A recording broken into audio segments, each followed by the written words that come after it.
আসসালামু আলাইকুম। আজকে আমি দেখাবো ছোলার ডালের হালুয়া বানিয়ে। আর এইভাবে যদি হালুয়াটা বানিয়ে খাওয়া যায় তাহলে এই হালুয়ার স্বাদটা মুখে লেগে থাকবে। এখানে আমি 1 কেজি ছোলার ডাল সারা রাত ভিজিয়ে রেখেছিলাম। আর এখন আমি 2-3 বার পানি দিয়ে সুন্দরভাবে পরিষ্কার করে ধুয়ে একটা হাঁড়িতে তুলে নিয়েছি। আর 1 কেজি দুধ দিয়ে দিব এই ছোলার মধ্যে। এখন আমি হাঁড়িটা চুলায় বসিয়ে দিব এই ডালটা সেদ্ধ হওয়ার জন্য। 5 মিনিট জাল দেওয়ার পরে বলক চলে আসছে।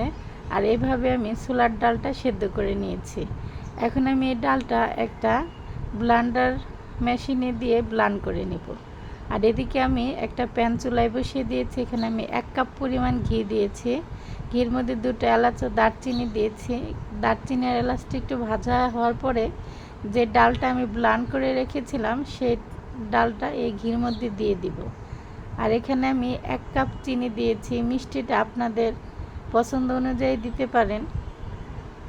এখন আমি নেড়েচেড়ে এই ডালটা রান্না করে নেব।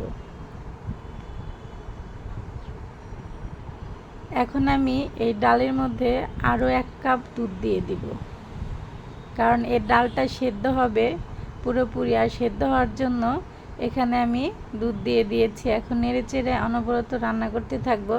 10 মিনিট রান্না করার পরে এইরকম হয়ে আসছে। এখন এখানে আমি ফুড কালার দিয়েছি।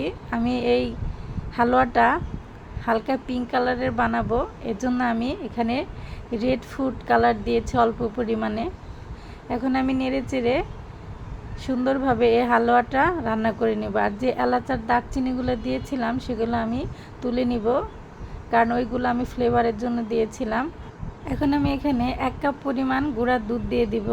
আমি এখানে 1/3 কাপ পরিমাণ চিনি দিয়েছিলাম, সেই চিনিটা দেওয়া স্কিপ হয়ে গেছে। আপনারা মিষ্টিটা চেক করে নেবেন, মিষ্টি লাগলে দিবেন চিনি পরিমাণটা একটু বাড়িয়ে। এখন আমি এখানে কাজু বাদাম আর কাঠবাদাম কুচি দিয়ে দিব। আর দিয়ে নেড়েচেড়ে আমি এই হালুয়াটা রান্না করে নেব। যখন এভাবে কড়াই থেকে উঠে আসবে তখন মনে করব আমাদের এই ডালের হালুয়াটা রেডি হয়ে গেছে। এখন আমি একটা ট্রেতে এভাবে একটু তেল ব্রাশ করে নিব। তেল ব্রাশ করার পরে এই হালুয়াগুলা আমি ট্রেতে ঢেলে দেব। এইভাবে আপনারা খুব সহজেই বাসায় ছোলার ডালের হালুয়াটা বানিয়ে নিতে পারেন। আর এই হালুয়াটা খেতে অনেক মজা হয়। আর এইভাবে বানিয়েও আপনারা অনেক দিন পর্যন্ত নর্মাল ফ্রিজেই সংরক্ষণ করতে পারেন। এভাবে আমি পুরো ট্রেতে এই হালুয়াটা ছড়িয়ে দিয়েছি একটু মোটা করে, আর স্প্যাচুলার দিয়ে একটু চেপে দিয়েছি। তারপরে উপরে আমি হাত দিয়ে এভাবে হালকা হালকা একটু চেপে দিব। এখন আমি পরিবেশনের জন্য নারিকেলের কুচি দিয়ে দিয়েছি উপর দিয়ে, আর কাজু বাদাম আর কাঠবাদাম কুচি দিয়ে দিয়েছি। দিয়ে আমি এটা নর্মাল ফ্রিজে রেখে দিব আধা ঘন্টার জন্য। এখন আমি আরেকটি স্প্যাচুলার দিয়ে এভাবে হালকা চেপে চেপে বাদাম আর নারিকেলটা আমি এই হালুয়ার সাথে একটু লাগিয়ে দিব। আর এই সহজভাবে এই হালুয়াটা বানানো যদি আপনাদের পছন্দ হয়ে থাকে আমার ফেসবুক পেজটাকে ফলো করে দিবেন, আর ইউটিউব চ্যানেলটাকে সাবস্ক্রাইব করে দিবেন, আর লাইক কমেন্ট করে শেয়ার করে দিবেন।